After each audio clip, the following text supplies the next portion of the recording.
الرحیم نحمدہ ونصلی ونسلم علی رسولہ الکریم اما بعد۔ دروس سیرت النبی صلی اللہ علیہ وسلم کا سلسلہ جاری ہے اور سابقہ درس میں حضور علیہ الصلاۃ والسلام کی وحی کی ابتدا یعنی سچے خوابوں کا ذکر کیا گیا تھا کہ حضور علیہ الصلاۃ والسلام کو 6 ماہ تک سچے خواب آئے۔ ہوتا یوں تھا کہ رات کے وقت حضور علیہ الصلاۃ والسلام خواب میں کوئی واقعہ دیکھتے اور صبح کے وقت وہی واقعہ رونما ہو جاتا۔ اس بات میں سیرت نگاروں کا اختلاف ہوا ہے کہ یہ سچے خواب جو 6 ماہ تک آئے ہیں یہ کب سے آنے شروع ہوئے؟ جب عمر مبارک 40 سال ہوئی اس کے بعد سچے خواب آنے شروع ہوئے، یا 40 سال جب ہوئی تو اس سے پہلے 6 ماہ تک سچے خواب آ چکے تھے؟ کچھ سیرت نگاروں کی رائے یہ ہے کہ 40 سال عمر مبارک ہونے سے پہلے حضور علیہ الصلاۃ والسلام کو 6 ماہ تک سچے خواب آئے، اور ان کے نزدیک حضور علیہ الصلاۃ والسلام پر پہلی وحی 8 ربیع الاول پیر کے دن نازل ہوئی، اور تحقیقی قول یہ ہے کہ حضور علیہ الصلاۃ والسلام پر پہلی وحی رمضان المبارک 21 رمضان المبارک پیر والے دن نازل ہوئی۔ اس حساب سے قمری اعتبار سے حضور علیہ الصلاۃ والسلام کی عمر مبارک وہ 40 سال 6 ماہ بنتی ہیں، تو اس قول کے حساب سے حضور کے وہ 6 مہینے جو سچے خواب آئے ہیں وہ 40 سال عمر مکمل ہونے کے بعد ہیں۔ پہلی وحی غار حرا میں نازل ہوئی۔ یہ انسانیت کی ہدایت کا سب سے اہم دن تھا کہ اللہ رب العزت نے انسانیت کی ہدایت کا ارادہ فرمایا، اور میرے اور آپ کے آقا و مولا حضرت محمد کریم صلی اللہ علیہ وسلم ہمیشہ کی طرح غار حرا میں عبادت میں مصروف تھے کہ جناب جبرائیل امین آئے اور انہوں نے حضور علیہ الصلاۃ والسلام کو سلام کیا۔ پھر اس کے بعد انہوں نے کہا، اے محمد آپ اللہ کے رسول ہیں اور میں روح الامین فرشتہ ہوں جو انبیاء کے پاس اللہ کا پیغام لے کے آتا ہے۔ اس کے بعد جبرائیل امین نے حضور علیہ الصلاۃ والسلام سے کہا، اقرأ، یہ پہلی وحی ہے جو نازل ہو رہی ہے، اقرأ۔ حضور علیہ الصلاۃ والسلام نے فرمایا، ما انا بقارئ، میں نہیں پڑھ سکتا۔ انہوں نے حضور علیہ الصلاۃ والسلام کو پکڑا، سینے سے لگایا اور خوب دبایا۔ حضور نے فرمایا سخت مشقت پہنچی مجھے جبرائیل کے دبانے سے۔ پھر انہوں نے چھوڑ کے کہا، اقرأ۔ حضور نے وہی جواب دیا، ما انا بقارئ۔ انہوں نے پھر دوبارہ حضور کو پکڑا، سینے سے لگایا اور پھر دبایا، پھر چھوڑ کے کہا، اقرأ۔ حضور نے فرمایا، ما انا بقارئ۔ 3 مرتبہ ایسا ہوا، پھر دوبارہ انہوں نے پکڑا حضور علیہ الصلاۃ والسلام کو دبایا، اور پھر انہوں نے کہا، اقرأ بسم ربک الذی خلق خلق الانسان من علق اقرأ وربک الاکرم الذی علم بالقلم علم الانسان ما لم یعلم۔ یہ پہلی وحی ہے جو ہمارے آقا حضرت محمد کریم صلی اللہ علیہ وسلم پر نازل ہوئی، اور جبرائیل امین کے 3 مرتبہ دبانے کے بعد حضور علیہ الصلاۃ والسلام کی زبان مبارک سے یہ کلمات جاری ہوئے۔ اب یہاں 2 چھوٹی چھوٹی سوال ہیں اور ان کے جواب ہیں کہ حضور علیہ الصلاۃ والسلام کیوں کہہ رہے تھے کہ میں نہیں پڑھ سکتا، اور جبرائیل امین نے کیوں دبایا حضور علیہ الصلاۃ والسلام کو 3 مرتبہ؟ دیکھیے، وحی اس کا اپنا ایک وزن ہے، اس کا اپنا ایک روب ہے، اور پہلی مرتبہ حضور علیہ الصلاۃ والسلام کے پاس فرشتہ آیا تھا تو ظاہر حضور علیہ الصلاۃ والسلام اس کو دیکھ کے بھی کچھ گھبرائے ہوئے تھے، تو اس وجہ سے اس وحی کے وزن کی وجہ سے اور جبرائیل امین کو دیکھنے کا ایک جو روب فطری تھا حضور علیہ الصلاۃ والسلام پر، اس کی وجہ سے حضور علیہ الصلاۃ والسلام کو پڑھنے میں ذرا مشکل ہو رہی تھی۔ اور وحی کے وزنی ہونے کا تو قرآن میں بھی ذکر ہے، حضور اللہ تعالیٰ فرماتے ہیں، اِنَّا سَنُلْقِي عَلَيْكَ قَوْلًا ثَقِيلًا، ہم آپ پر ایک وزنی چیز بھیج رہے ہیں، ایک بہت محتم بشان چیز آپ پر بھیج رہے ہیں۔ اور سیدہ عائشہ رضی اللہ تعالیٰ عنہ فرماتی ہیں، سخت سردیوں میں حضور علیہ الصلاۃ والسلام پر بسا اوقات وحی اترتی، اور جب وحی کا سلسلہ منقطع ہوتا حضور علیہ الصلاۃ والسلام اپنے چہرے سے کپڑا ہٹاتے تو پسینے سے شرابور ہوتے تھے اور پیشانی مبارک سے پسینے کے قطرات گر رہے ہوتے تھے۔ حضرت زید بن ثابت فرماتے ہیں رضی اللہ تعالیٰ عنہ، ایک مرتبہ حضور علیہ الصلاۃ والسلام کی ران مبارک میرے گھٹنے پر تھی، اور اس دوران کہیں وحی نازل ہونا شروع ہو گئی تو اتنا وزن پڑ گیا میرے گھٹنے پر، مجھے لگا جیسے ابھی میرا گھٹنا چور چور ہو جائے گا۔ حضور علیہ الصلاۃ والسلام کبھی ناقہ پر اپنی اونٹنی پر بیٹھے ہوئے ہوتے اور اس دوران وحی نازل ہو جاتی تو اونٹنی وحی کے بوجھ کی وجہ سے نیچے بیٹھ جاتی تھی زمین پر، تو وحی کا اپنا ایک بوجھ، ایک وزن ہوتا تھا، تو اس کی وجہ سے، اور وہ پہلی مرتبہ چونکہ نازل ہو رہی تھی، اس لیے حضور علیہ الصلوۃ والسلام کو پڑھنے میں، اس کو برداشت کرنے میں مشکل ہو رہی تھی، اور اسی وجہ سے جبرائیل امین نے حضور علیہ الصلوۃ والسلام کو پکڑ کے دبایا۔ اس سے گویا ملکوتی صفات کا انتقال ہو رہا تھا حضور علیہ الصلوۃ والسلام، تاکہ وحی کے تحمل، وحی کو برداشت کرنے کی پوری سکت پیدا ہو جائے۔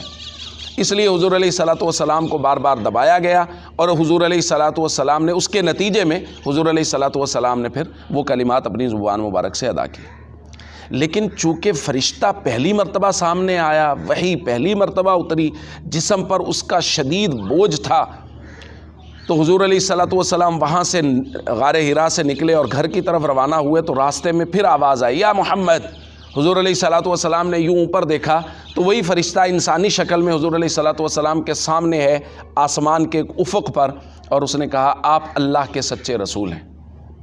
حضور علیہ الصلوۃ والسلام گھر تشریف لائے، سیدہ خدیجۃ الکبریٰ رضی اللہ تعالیٰ عنہا سے کہا، زملونی زملونی، میرے اوپر کمبل ڈالو۔ انہوں نے کمبل ڈالا حضور علیہ الصلوۃ والسلام پر۔ وہ جو ایک کیفیت طاری تھی، جب وہ ختم ہوئی تو سیدہ خدیجۃ الکبریٰ ہماری اماں نے پوچھا، یا رسول اللہ، حضور سے پوچھا کیا ہوا؟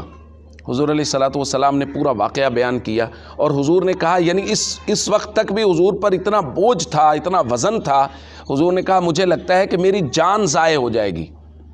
تو انہوں نے کہا، واللہ لا یخزیک اللہ ابدا، اللہ کی قسم، اللہ آپ جیسے لوگوں کو کبھی رسوا نہیں کرتے۔ کیوں؟ انک تصدق الحدیث، آپ سچ بولتے ہیں، وتصل الرحم، آپ صلہ رحمی کرتے ہیں، وتکسب المعدوم، آپ وہ لوگ جن کے پاس کچھ نہیں ہوتا ان کو کچھ کما کے دیتے ہیں، وتقری الضیف، آپ مہمان نوازی کرتے ہیں، وتعین علی نوائب الحق، آپ لوگوں کے ساتھ ان کے معاملات میں ان پر اگر کوئی مشکل آتی ہے تو ان کی مدد کرتے ہیں۔ آپ جیسے لوگوں کو اللہ رب العزت کبھی رسوا نہیں کریں گے۔ پھر سیدہ خدیجۃ الکبریٰ رضی اللہ تعالیٰ عنہ حضور علیہ الصلوۃ والسلام کو ورقہ ابن نوفل کے پاس لے گئے۔ یہ ورقہ ابن نوفل حضرت خدیجہ رضی اللہ تعالیٰ عنہ کے قریبی رشتہ دار تھے، اور بڑی عمر میں تھے، نابینا ہو گئے تھے، اور یہ شام چلے گئے تھے۔ یہ بت پرستی سے بالکل بیزار تھے۔ یہ شام چلے گئے تھے، اور انہوں نے وہاں اس دور میں نصرانیت قبول کر رہی تھی، اور یہاں آ کے عربی میں نصرانیت کو منتقل کرتے تھے، یعنی جو ان کی مذہبی کتاب ہے۔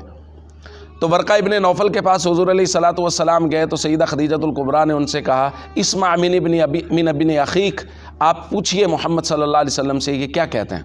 تو انہوں نے حضور سے پوچھا، تو حضور علیہ الصلوۃ والسلام نے پورا واقعہ بیان کیا کہ اس طرح میں غار میں تھا، اور اس طرح کا فرشتہ میرے پاس آیا، اور یہ واقعہ ہوا۔ تو ورقہ ابن نوفل نے حضور علیہ الصلوۃ والسلام کو اس وقت تسلی دی۔ انہوں نے کہا، ھذا الناموس الذی نزل علی موسیٰ، یہ وہی فرشتہ ہے جو موسیٰ علیہ السلام پہ نازل ہوا تھا۔ اور انہوں نے حضور علیہ الصلوۃ والسلام کی نبوت کی تصدیق کی۔ پھر انہوں نے کہا، یا لیتنی اکون حیا اذ یخرجک قومک، کاش کہ اس وقت میں زندہ ہوں جب تمہاری قوم تمہیں اس علاقے سے نکال دے گی۔ حضور نے کہا، اوا مخرجیہم، وہ مجھے نکال دیں گے؟ انہوں نے کہا، ہاں، آپ سے پہلے جو بھی اللہ کا سچا پیغام لے کے آیا ہے، لوگوں نے ان کے ساتھ یہی سلوک کیا ہے، اور لوگوں نے ان کو ان کے گھروں سے نکال دیا۔ جناب ورقہ ابن نوفل نے حضور علیہ الصلوۃ والسلام کی تصدیق کی، اور اس کے بعد حضور علیہ الصلوۃ والسلام نے خود بیان فرمایا کہ ورقہ ابن نوفل کو میں نے اچھے لباس میں دیکھا ہے، اور بعض روایات میں آتا ہے حضور نے فرمایا، میں نے ان کے لیے جنت میں ایک محل دیکھا ہے۔ حضور علیہ الصلوۃ والسلام واپس تشریف لے، اور وحی کا سلسلہ کچھ دنوں کے لیے، بلکہ کچھ مہینوں کے لیے منقطع ہو گیا۔ اس کو فترت وحی کا زمانہ کہتے ہیں، اور یہ وحی کا سلسلہ منقطع ہونے کی وجہ یہ تھی کہ حضور علیہ الصلوۃ والسلام پر وہ جو پہلی وحی کی وجہ سے ایک بوجھ اور ایک وزن پڑ گیا تھا، یا ایک برداشت کم ہو رہی تھی، ایک تو اس میں حضور علیہ الصلوۃ والسلام کو تسلی ہو جائے، اور دوسرا اگلی وحی کا گویا انتظار، اگلی وحی کا شوق پیدا ہو جائے، تو اس لیے حضور علیہ الصلوۃ والسلام کے ساتھ وحی کا سلسلہ کچھ دنوں کے لیے روک دیا گیا۔ پھر اب حضور علیہ الصلوۃ والسلام نے دعوت کا آغاز کرنا تھا، تو ظاہر ہے ایسے لوگوں، کیونکہ یہ ایک ایسا کام تھا جو سال ہا سال، سینکڑوں سالوں سے چلی ہوئی ایک تہذیب پر گویا چھری چلانے والی بات تھی کہ بت پرستی ختم کر کے ایک اللہ کی دعوت دینی ہے، تو اس کے لیے ایسے لوگوں کا انتخاب ضروری تھا جن کی فطرت سلیم ہو، اور جو لوگ سمجھدار ہوں اور بات کو وہ جلدی قبول کر لیں۔ تو حضور علیہ الصلوۃ والسلام نے سید خدیجۃ الکبریٰ رضی اللہ تعالیٰ عنہ، انہوں نے اسلام قبول کیا۔ غلاموں میں سے حضرت زید بن حارثہ نے اسلام قبول کیا، بچوں میں سے حضرت علی رضی اللہ تعالیٰ عنہ نے اسلام قبول کیا۔ اس کے بعد سیدنا صدیق اکبر رضی اللہ تعالیٰ عنہ جو حضور علیہ الصلوۃ والسلام کے پرانے دوست تھے، مکہ کے تاجر تھے، صاحب الرائے آدمی تھے، حضور علیہ الصلوۃ والسلام سے 2 سال چھوٹے تھے، ان کو دعوت دی۔ انہوں نے نہ صرف اسلام کو قبول کیا بلکہ حضور نے فرمایا میں نے جس پر بھی اسلام کو پیش کیا اس نے کچھ نہ کچھ غور و فکر ضرور کیا، سوائے ابو بکر کے کہ میں نے جب ہی ابو بکر پر اسلام قبول کیا بلا تردد، بغیر کسی غور و فکر کے ابو بکر رضی اللہ تعالیٰ نے میرے ہاتھ میں ہاتھ دیا اور کلمہ شہادت پڑھ کے مسلمان ہو گئے۔ پھر ابو بکر رضی اللہ تعالیٰ عنہ کلمہ پڑھنے کے بعد گھر نہیں بیٹھے، انہوں نے پھر اس دعوت کو عام کرنا شروع کیا۔ اپنے جو جاننے والے لوگ تھے، وہ لوگ جن کے بارے میں تھا کہ یہ لوگ فطرت سلیمہ کے مالک ہوں گے، یعنی حضرت ابو بکر رضی اللہ تعالیٰ عنہ کی دعوت سے 15 مبشرہ صحابہ مسلمان ہوئے۔ حضرت عثمان غنی رضی اللہ تعالیٰ عنہ، حضرت عبد الرحمن بن عوف رضی اللہ تعالیٰ عنہ، حضرت زبیر بن العوام رضی اللہ تعالیٰ عنہ، حضرت طلحہ بن عبید اللہ رضی اللہ تعالیٰ عنہ اور حضرت سعد بن ابی وقاص رضی اللہ تعالیٰ عنہ۔ یہ 5 لوگ حضرت ابو بکر رضی اللہ تعالیٰ عنہ نے ان کو دعوت دی، پھر حضور علیہ الصلوۃ والسلام کے پاس آ کے اسلام کے حلقہ میں یہ حضرات داخل ہوئے۔ حضور علیہ الصلوۃ والسلام اس کے بعد غار حرا میں چلے جاتے، بسا اوقات بہت پریشان ہوتے وحی کے نہ آنے کی وجہ سے، تو حضور پہاڑوں پہ چلے جاتے، تو اس وقت جبرائیل امین سامنے آتے اور حضور کو تسلی دینے کے لیے کہتے یا محمد انک لرسول اللہ حقا، اے محمد صلی اللہ علیہ وسلم آپ اللہ کے سچے رسول ہیں۔ پھر حضور علیہ الصلوۃ والسلام نے غار حرا میں اعتکاف شروع کیا۔ ایک دن حضور علیہ الصلوۃ والسلام وہاں سے واپس آ رہے تھے تو وادی اجیاد میں حضور علیہ الصلوۃ والسلام پہنچے تو سامنے سے ایک آواز آئی، تو حضور علیہ الصلوۃ والسلام نے سامنے دیکھا تو وہی فرشتہ اپنی اصلی حالت، اپنی اصلی شکل میں کرسی پر بیٹھا تھا اور پورا آسمان گویا اس کے وجود نے گھیرا ہوا تھا، اور اس کو اصلی شکل میں دیکھ کے پھر حضور علیہ الصلوۃ والسلام پر گویا ایک رعب اور ہیبت طاری ہوئی۔ حضور علیہ الصلوۃ والسلام وہاں سے نیچے اترے، گھر آئے اور پھر دوبارہ سے چادر اوڑھی اور پھر وہی نازل ہوئی یا ایھا المدثر قم فانذر وربک فکبر وثیابک فطاہر والرجز فاہجر۔ اور اس کے بعد پھر وحی کا سلسلہ تسلسل سے شروع ہو گیا اور تسلسل سے وحی نازل ہونا شروع ہو گئی۔ پھر آہستہ آہستہ اسلام کے حلقہ میں لوگ داخل ہوتے رہے۔ حضور علیہ الصلوۃ والسلام خفیہ دعوت دیتے تھے، لوگ خفیہ اسلام میں داخل ہوتے تھے، بہت سارے غلام اس درمیان میں اسلام میں داخل ہوئے، بہت سارے لوگ ان کو باہر سے پتہ چلا، جیسے حضرت ابو ذر رضی اللہ تعالیٰ عنہ، اس طرح کے بہت سارے حضرات انہوں نے آ کے یہاں اسلام قبول کیا، لیکن خفیہ رکھا گیا۔ 1 سال حضرت علی رضی اللہ تعالیٰ عنہ نے بھی اپنے اسلام کو اپنے والد سے مخفی رکھا، اور حضور علیہ الصلوۃ والسلام جو ابتدائی عبادات ہیں ان کو کہیں کسی وادی میں، کہیں کسی گھاٹی میں وہاں کیا کرتے تھے، چونکہ پہلی وحی کے وقت ہی جبرائیل امین نے زمین پر ایڑی ماری، وہاں سے پانی نکلا تو انہوں نے وضو کیا، پھر حضور علیہ الصلوۃ والسلام سے وضو کرنے کا کہا، پھر انہوں نے 2 رکعت نماز نفل پڑھی اور 2 رکعت حضور علیہ الصلوۃ والسلام نے ان کے ساتھ ادا کی۔ یہ نماز پڑھنے کا طریقہ جبرائیل امین نے حضور علیہ الصلوۃ والسلام کو سکھایا، اور اس کے بعد حضور علیہ الصلوۃ والسلام اس کے مطابق ہی نماز پڑھا کرتے تھے۔ تو اسے معلوم یہ ہوا کہ وحی کے بعد جو سب سے پہلا حکم نازل ہوا ہے وہ نماز کا حکم ہے۔ ایک مرتبہ حضور علیہ الصلوۃ والسلام اور حضرت علی رضی اللہ تعالیٰ عنہ یہ وہاں نماز پڑھ رہے تھے ایک جگہ، تو ابو طالب کہیں سے آ گئے اس طرف، تو انہوں نے دیکھا اور انہوں نے کہا کہ اے محمد، اے بھتیجے، یہ کیا ہے کہ کس طرح کی عبادت کر رہے ہو؟ تو حضور علیہ الصلوۃ والسلام نے فرمایا چچا مجھے اللہ کا نبی بنا کر بھیجا گیا ہے اور آپ اس خیر کے سب سے زیادہ مستحق ہیں، آپ کو چاہیے کہ آپ میرے اوپر ایمان لائیے، اللہ کو ایک مانیے، بت پرستی سے توبہ کیجیے اور بت پرستی کو چھوڑیے۔ تو انہوں نے کہا کہ میں اپنے آباء و اجداد کے دین کو تو نہیں چھوڑوں گا، لیکن علی رضی اللہ تعالیٰ عنہ کو مخاطب کر کے علی، یہ تمہارے چچا کے بیٹے تمہیں جس بات کی دعوت دے رہے ہیں تم ان کے ساتھ چلتے رہنا اور ہمیشہ ان کا ساتھ دیتے رہنا۔ اور کچھ عرصے کے بعد پھر حضرت جعفر رضی اللہ تعالیٰ عنہ سے بھی کہا کہ میں تو اپنے آبا کا دین نہیں چھوڑوں گا، لیکن تم اپنے چچا کے بیٹے کا ساتھ دو اور محمد صلی اللہ علیہ وسلم کے ساتھ پورا دست و بازو بن کے ان کا ساتھ دینا اور ان کے ساتھ چلتے رہنا۔